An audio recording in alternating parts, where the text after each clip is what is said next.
as you see the growth in girls wrestling, if you were to follow that within like 3 to 5 years, we're going to have the same amount of girl wrestlers as we're going to have boy wrestlers. I love to hear that. We're going to have like 1 million female high school athletes. It's a handful of years between now and when we'll have equal male and female athletes participating in the sport of wrestling. And so once you frame it like that, of course, everybody needs to know about how to coach girl wrestlers, because they're going to Absolutely. be flocking into the room. You won't even be able to keep them out if you try. Yeah. Hey, everybody, and welcome back to another episode of the Wrestle Her podcast. I am your host, Jessica Brenton, and today I am joined by Tela Bacher. She is a coach's development and international relations for Wrestle Like a Girl. So welcome, Tela. How are you doing today? I am great. Thank you so much for having me on your podcast. Yes. So why don't you go ahead and tell us a little bit about yourself? So right now, like you said, I do our coaches development for Wrestle Like a Girl, and then I do our international relations. And so for coaches development, that means we're working with, for the last many thousands of years, wrestling has been a male-dominated space. Yes. And in the last 30 years, women have come into that space. So given that, how do we encourage more female coaches to engage, more female refs and table workers and everybody to be in the sport of wrestling? And then also, how do we coach girls? Is it the same as coaching boys or maybe a little bit different? So that's kind of what I work on with Wrestle Like a Girl with our coaching development. And then with our international relations, Wrestle Like a Girl has been fortunate enough to participate in multiple sports diplomacy exchanges across the world. So in Pakistan, in Mongolia, Azerbaijan, South America, and now we're working on a tour with Ukraine as well. So it's our way of going to that next level of like, let's support wrestling for women here in the United States, and let's do that around the world as well. I love that. So how did you get involved in wrestling? I grew up here in Alaska. That's where I'm Okay. at right here. Love it. Where in Alaska? So Homer, Alaska, it is right on the coast. It's a fishing, touristy village community on the south end of the Kenai Peninsula. So like 5 hours drive from Anchorage. I grew up in the woods with a single mom, never really played any sports. I was particularly bad at them all. And when I went to middle school, I was like, oh, sports, they're so fun. But I was particularly bad at all the sports that had balls. So, which is a lot of them. Yeah. So eventually I found wrestling and I was like, oh, I think this might be my sport. So I joined. Love it. Were you welcomed when you started? That is a really good question. So in many ways, I was welcomed. I had a wrestling coach who, who I said, hey, I want to join wrestling. And again, like 25 years ago when wrestling was relatively new for girls, there was other girls that were doing wrestling at that time. There was another girl in my community who had done it for a little bit. And I said to the coach, I'd really like to join wrestling. And he said, sure. I talked to my principal and they said, sure, just join wrestling. And I was excited. And then they got a message from our school district that said, no, girls can't do wrestling. At that same time, I had a very influential PE teacher who just talked about Title IX, talked about really, challenging yourself, not against the person next to you, but against how you were the day before. She talked to me about Title IX, and I was like, okay, cool. So I wrote a letter to the school board and I was like, dear school board, please let me wrestle. And there's this law, it's called Title IX. Yeah. So I don't think you have a choice. Right. Yeah. Yeah. Awesome. So Well, great. yeah. So welcomed by my wrestling community, couple roadblocks by the outside community.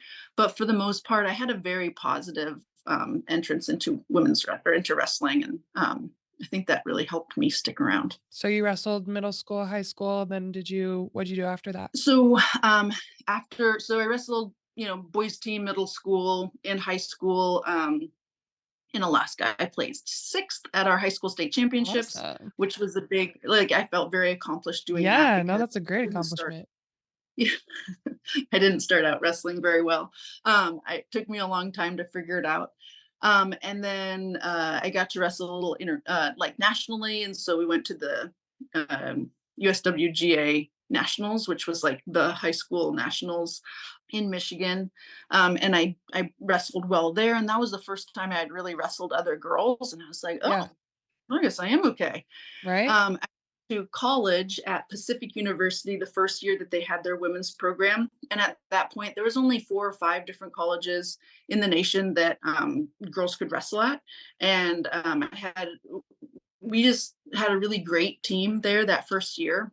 And then after that first year, that was in 2002, they announced that women's wrestling would be an Olympic sport. And so I was able to move out to the Olympic Training Center in Colorado Springs and train there. Okay. And then so you were on that Olympic team? Yeah, so I trained for 2, 3 years in Colorado Springs. Just kind of like developing as a wrestler, and then I was able to make the first Olympic team in 2004. I wrestled in Athens, Greece. It was such a significant experience and very humbling to be a part of, the oldest sport in the Yeah. world. The place where the Olympics started, where wrestling started in Athens, Greece, and uh, I think I got sixth at the Olympics, which is kind of a thing. That's pretty awesome. That's great. Congratulations. That's cool. How was that experience for you? It was so formidable because it was, you grow up not really having that dream to be a part of the Olympics in wrestling Yeah. because it wasn't an option when I was in middle school or in high school or even like, that first year of college. It never was that pinnacle dream. And then Right. all of a sudden it was there. And it's very humbling. There was only 4 weight classes that first year. So you're competing against your teammates and your friends, Right. and everybody wants that spot, and you need each other to to develop and get there, but also it's very focused, and uh yeah, it was pretty incredible. And then to just be on that world stage and feel the history of the Olympics and feel that I'm a big fan of seeing sport as a like kind of a vehicle for things bigger than winning and losing in sport, and just to be a part of the world in these games was really humbling. Yeah, I'm sure that was an amazing experience. What was your favorite experience for you wrestling at all through your days of wrestling? I feel like maybe my best wrestling was done at the Olympic trials. When I went to the Olympics, it was my first time on a world team. I was young. I was 22. It was my first world team experience, and I think that I was a little bit bright eyed there, but I was able to bring it all together for Olympic trials. I was a bit of an underdog. Tina George, who wrestled for the WCAP Army team, was such a solid competitor for years and years and years before that. She was a bit more athletic than me, but I was able, and just she's just such an incredible athlete, Yeah. such an incredible wrestler, and you know, as we this year it's like the Olympic Games, and the Olympic trials. Are particularly special because they only happen every 4 years, which means that that mental game has to be so spot on Right. to peak and to train and to get there at the right time. That Absolutely. was, yeah, that was a really significant experience for me where I learned so much about um, performance, right? Performing when you need to perform at the right time. And I'd say I feel really good about making the team. So it was best 2 out of 3 for that Olympic spot, and I pinned Tina in the first 2 matches, which was really good for me because that Yeah, hadn't that's happened awesome. previous to that. Yeah. Yeah. Awesome. Well, I love that. You mentioned that you are a part of Wrestle Like a Girl. So how did you get involved in that? So Sally Roberts, we went to college together at Pacific University. I was all, this crazy girl is pretty interesting and fantastic. We also moved out to Colorado Springs. Four of us from the Pacific University team all moved out like in her two-person truck. Like we loaded all our stuff under this like camper that didn't even quite fit on her truck and drove out to Colorado Springs. So we've been good friends, roommates, teammates, opponents for a very long time. And in 2016, she called me up and she said, "Hey, Tela, I'm getting ready to retire from the army, and I want to start this nonprofit. I'm going to call it Wrestle Like a Girl." And this is before, like, I'd say, I mean, within a decade, I think that the culture has really changed for women's wrestling, where, to say I wrestle like a girl wasn't necessarily embraced Right. like it is now, that I Hmm. feel like it's embraced. And I was like, okay, Yeah, okay, I'll sure. be a Let's do part of it. that. So she brought me on as one of the board members, and really for those first 2 years, like we supported Sally doing like with that push, right? Of like the direction, that goal. She was really a visionary at that time for figuring out what that would look like to have an advocacy organization for girls wrestling by women wrestlers. And so at first I just came on as a um, curious but willing supporter.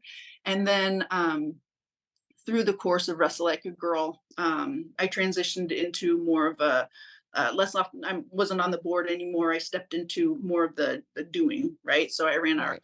our camps program for a while, and now coaches education, and stepped in where I needed to step in. At first, I was called the bench coach because I was just like rah rah Yeah. cheerleading as Cheering we went everybody forward. on. Love it. Yeah. So, for the people that don't know, what exactly is Wrestle Like a Girl? It's hard to describe exactly what we Right. do. But we fill the gaps between what is out there. So our governing body, their goal is to be a membership organization and win medals at that elite spot. Our coaches network, their goal is to support coaches. And then there's like these spots that need to be filled, right? We've done a lot of work to sanction high school girls wrestling, so Right. advocating for that, working with individuals or teams to help advocate for girls wrestling, because some places are so excited to bring women's wrestling into their mix, and some people there's some pushback. And so helping people navigate that has been a big part of what we've done. And then I think what Wrestle Like a Girl has done very uniquely, because there's other organizations that have done pieces of that as well. Like USA Wrestling has Joan and Andrea, who have done such an incredible job at growing girls wrestling as well and working on Agree. that state sanctioning. Yeah. Um, but what Wrestle Like a Girl has done so well is we've occupied the social media space at the time that social media became such a powerful tool for engaging people and change, and really, you know, shaping the narrative of what women's wrestling is. And so I think that, I mean, this is how I describe it, and I don't know if others would describe it well, but what we were particularly unique at is creating a narrative where we embraced being women and being wrestlers. We're not trying to fit into a box that's already been made for women's wrestling. We're saying, hey, like this is a great box, and let's add this other box next to it, and we can kind of travel between both of them. And Wrestle Like a Girl has done that very well, and it really used the power of social media and just the you know supported the energy for growing girls wrestling and getting excited about it. And like our colors are pink and teal. And Yeah. before that, that it was a little bit like, I'm like, I've steered away from pink because I'm like, oh, don't like pink wash wrestling and make it all like powder puffy Right. for girls, right? I just want Yeah. to be a part of what's already here. But we're saying, hey, let's build a space that fits women rather than fitting women into a space that was there previously. And then Love we were that. also really good at engaging outside wrestling, or organizations outside of the community of wrestling, and showing them the value of women's wrestling in the big picture. you are trying to get people to, be on board with women's wrestling and, how different they are because women are different than boys when it comes to wrestling. So you have been promoting this Teal course for USA Wrestling. So go ahead and tell me a little bit about that. So we're super excited about the Teal course. Back in 2020, when the pandemic happened, there was this space. People wanted to engage in wrestling, but there wasn't actually the physical capability to do that in so many different places across the country. And so we started this group of coaches from across the country who just have been very seasoned coaches of girls wrestling. Some of them are men, some of them are women, and we just collected all of their information, worked with them in working groups to come up with these different best practices for coaching girls. And that was kind of the seed of this Teal course, is coaching girl wrestlers best practices. It's a front and back like PDF for informational, like kind of cliff notes of coaching girls. Yeah. And through that process, I was like, whoa, like because I'm a girl, I have wrestled, from middle school through now I coach. And I never really had thought about coaching girls differently than coaching boys. I was like, Right. what's inclusive is to coach everybody the same way, right? I'm going to treat these girls just like I was treated and like I treat the male wrestlers. Yeah, And exactly. there's a value to that, Yeah. right? Like that is part of like equality and giving equal opportunity. But what I started to realize is that, those girls that like me and you who wrestled in these male dominated spaces, like we can thrive in this male dominated space because we did, and that's why we're here. Yeah. But there are handfuls of those girls across the country. But if you start making a couple simple shifts, there's armfuls of girls who will come into the sport and be like, oh, this is a sport for me because it does make sense for like female culture, female mindset, or female bodies, right? And Right. so I learned so much through that process, learning from those coaches across the country. For instance, when you're coaching girls, everybody's like, oh, girls are so coachable. They listen and they try Yes. to do what, and I'm like, yeah, that's me too. I am a good listener, but I need to know why, right? I can't just Exactly. be like, do this. And so like these things that I thought were just particularly me, I'm like, oh, and most every other girl in the world. Okay, that makes sense. So, and if we gather those little pieces of wisdom, put them all together, then coaches are going to be more supportive rather than being like, this athlete is giving me like talking back because they're like, well, why do you need to put your hand there and not over there? It's not because they're giving you a hard time. It's because if they can understand the why, they're going to be able to remember it and execute it, and work from that and that deeper learning. Yeah. Another thing that people say, girls are very responsive to coaching. A lot of times they take that feedback. It's not for every single athlete, but in general, female athletes are more sensitive to information, and sometimes I have to like suggest things loudly to my male athletes, right? Right. And so that difference is great. It's great. Until another thing that we hear about female athletes is that sometimes confidence can be an issue, Yes. and like imposter syndrome, or just going out there and like freezing, right? Uh-huh. And what we have learned from research, as we've researched, and what we've learned from that those coaches who have coached girls for so long, is that um, if you give too much information to your girl and all of this feedback, it starts kind of breaking down their confidence. So it's valuable, that learning, until it's too much, and then it can be actually detrimental to that learning. What are the main takeaways that you hope that coaches take away from that course? There's 8 different modules. Some of it goes into female specific learning, some of it goes into like female technique, some of it goes into more of that other physical, like what do you need in your med kit, like these really Mhm. concrete pieces of information, and then some of it's more theoretical. And I hope that people take it, they learn from it, they get back to us and like, oh, I see it differently as this is how I would explain this. It's a working body of knowledge that as we learn more, we hope to develop more. But I hope that people recognize that there's a few things that they can do that can make their wrestling rooms um, more available for those armfuls of girls who will come into wrestling. Awesome. I love Yeah. that. So I was at the leadership summit, watched you present this to all the coaches. There was some pushback from it. What do you think the biggest pushback has been or will be for this course? The way it was presented at the leadership summit is, I see both perspectives, right? Yes. It Too. was going to be a mandated course, right? So everybody is going to have to eventually take this course. And that was where the pushback was. They were excited, like coaches and state leaders were excited to have information about coaching girl wrestlers, Hmm. but they're like, but I don't want it mandated. It should be a choice. And Right. I actually see that. Like I see that people don't want it shoved down their throat. They Yeah. want to be like, hey, there's so much support for the growth of girls wrestling that they want to have that choice to take it and then take it because of that, right? And Right. so I think that was the major pushback. On the other hand, some of those coaches who have coached they've been in coaching for they've been coaching for 30, 40 years. And they're like, this is how I coach. This is what works. This is what I do.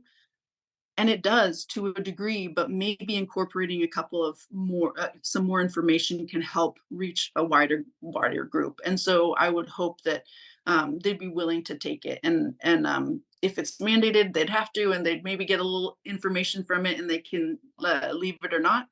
But if it's not mandated, it has to be a choice for them. I hope that coaches will take it and get the little nuggets of wisdom. Coming from the peanut gallery behind me when I was um, listening to your spiel on the Teal course, I know that there was some coaches that, were coaching for 40 years, 30 years. And, this is how I've always coached. This is the way that it is. This is the way that I'm going to keep it. Well, wrestling's ever evolving. You have to stay a student of the sport. You have to want to seek out education for your craft. And, if you think you're the best at something, you're not. And there's so much more to learn about wrestling. So, like, for them to say that, they're just like, girls should know what to do. And why are we treating them differently? I thought that we're supposed to treat them equally. It's like, okay, yes, we are trying to treat them equally. But the fact of the matter and the elephant in the room is they are different than the boys.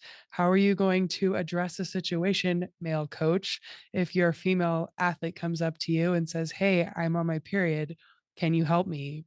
Do you have a tampon?" Like, how are you going to respond? You need to know how to handle those situations. And, it's not just on the athlete. You have to be a good coach. And yes, you have to make her want to come back and feel comfortable and safe in your wrestling room. So I'm glad that this course is definitely there because it's needed. It's needed, and I think everybody needs a little bit more education on these things. Yes, girls like you and me can be taught the same as the boys, but, like, given those little tweaks, there's gonna be definitely a lot more girls that join the sport because of this steel course, so glad that it's available. I'm glad that coaches can take it, and it's free until September 30th, correct? Yes, free until September 30th. You can go onto the USA Wrestling membership website and utilize their free membership and get the course for no additional cost, which is a great deal. And it really is a wealth of information. It's mixed between that like evidence-backed information and coaches sharing their own experience. Like for instance, safe sport is relatively new in sport, right? And so sometimes there's these really clear, like, this is what the expectations are. And a coach I mean, myself, right? Like, I'm like, wait, I can't give an athlete a ride home. Right. Um, and, but they're not going to be able to get to wrestling. We live in rural Alaska. What does that look like? We have examples of how coaches have incorporated safe sport into how they do things, right? So these, we've coached one way forever, and like, how do we incorporate this new information? How do we incorporate women into how we've been doing things forever? And it's pretty straightforward, and kind of little bit of everything. Do you have to have a safe sport and a background check to take this Teal course? You don't. You just this is the USA Wrestling was so awesome in the way that they made an exception for this course. So, say you're a high school wrestler, wrestling coach, and you don't coach any club season, right? You don't do any USA Wrestling stuff. You can make a profile and a membership. It's a little bit of work to get that piece, but it's just clicking buttons on your computer, typing in your name, and then you can take this course. You don't have to have your background check. You don't have to have your safe sports certification. And I can give you some information about how to do that. We have a nice little one pager of what that looks like, or a little video. So, is there anything, any advice that you would like to give the coaches out there in the wrestling world that are going to be having more and more girls join? I'd say take this Teal course. Something in there will be useful for you. And like what you were saying before, like be a student of the sport. We're asking our athletes to develop and grow, especially the our upper level athletes who maybe dominate in their state, right? There's always the next level to strive for, to develop for, to grow for, and that's really how we become, you know, we can really advance ourselves as wrestlers and a wrestling community, but also, just become a strong wrestling country as well. Enjoy what's out there and utilize those resources and really recognize that, people come to wrestling for so many different reasons. Just because they might not fit in that box of what you see as a wrestler, once we, widen that a little bit more, it'll be amazing to see who we have come in. So I'm pretty excited about it. I am too. So excited to see numbers next year and just see the rest of the states get sanctioned. We're at 43 right now? 43 right now. And I don't know if this is my own math. This is me like saying what I actually think. So wrestling has been growing or girls wrestling has been growing. And if you look at those numbers from high school growth every year, and Mhm. it's a little tricky to like really hammer it down, but if you look at the most reasonable numbers, last year we had 33,000 high school girl wrestlers, and then and then the following year, so I guess that was 2 years ago. Last year, we had maybe about 52,000 girl wrestlers. Again, those numbers were hard to really pin down, but those are the ones that seem most reasonable. That's like a 60% growth. But like previous to that, it was more of like a 40% growth the year before, right? So, like, as you see the growth in girls wrestling, if you were to follow that within like 3 to 5 years, we're going to have the same amount of girl wrestlers as we're going to have boy wrestlers. I love to hear that. And then if you like do that math a little bit more, we're gonna have like 1 million female high school athletes. And I don't know, like at some point it'll plateau, but it's Yeah, not. It's a handful of years between now and when we'll have equal, semi-equal male and female athletes participating in the sport of wrestling. And so once you frame it like that, of course everybody needs to know about how to coach girl wrestlers because they're gonna absolutely. be flocking into the room. You won't even be able to keep them out if you try. Yeah, there's gonna be more girls than guys soon, so get with it. Yeah. So what advice would you have for girls that wanna join wrestling? I mean, wrestling is probably the most difficult and rewarding sport you could probably ever do. So stick with it. Whenever I have athletes come into my wrestling room, girl, boy, whatever, I'm like, wrestling is a sport for you. You can do it, but it's going to be hard, right? And you're gonna want to quit sometimes, but stick with it because if there's something about it that you love, that will only grow, and it is a sport for you regardless of where you're starting out. So why don't you go ahead and tell everybody where they can find you, if they want more information, about the Teal course or just information about Wrestle Like a Girl, where can they find So that? you can find Wrestle Like a Girl on Facebook, Instagram, Twitter. I think my Twitter is like Tela AK. You can follow me there. And Facebook is something like that too. I'm sorry. I'm so bad at social media. I You're should be good. better. I'm just old. I'm now 40 something. So working on it. Well, Uh, awesome.